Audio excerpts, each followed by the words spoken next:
कोई सिर्फ इकट्ठा एक शरीर रूप से होकर कोई भीड़ का भाव नहीं, मन में एक परमात्मा को, इस निराकार को बसा के ये सत्संग के उद्देश्य से सभी जहाँ अपने घरों से भी निकले और अभी भी ये सत्संग को सत्संग के लिए ही किया जा रहा है। कोई मन में ऐसे भाव नहीं कि कुछ सत्संग करेंगे तो जीवन में कुछ कठिनाई कम होगी, या कोई से अभी संदेश सुन ही रहे थे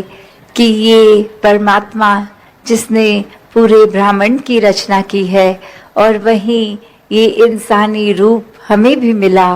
और कैसे इस इंसानी जीवन में जीते जी इस परमात्मा की प्राप्ति कर लेंगे तो अपना असली निज रूप पता चलेगा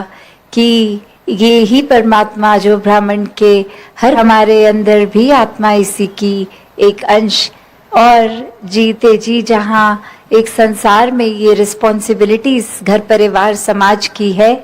उसको पूरा करते जाना है, पर उसमें ही इतना खचित नहीं हो जाना कि आगे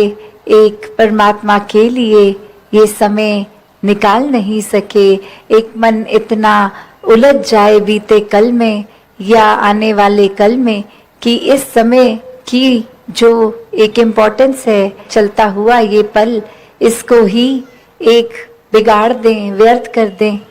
तो हर समय जहाँ एक परमात्मा को याद करना कोई किताबी बात नहीं है, ये हर समय में देखा जाए, हर युग में अभी भी ये महात्मा यही संदेश देते हैं कि चाहे कोई भी काम कर रहे हों, ये मन परमात्मा में लगा रहे तो ही जीवन के उस पल के, उस क्षण के मोल को एक जिया जा सकता है, पूरी तरह से वो पल जिया जा सकता है। तो ऐसा ही जीवन जीने के लिए एक परमात्मा के एहसास में पल पल रहा जाए तो ही एक असली मनुष्य बनने के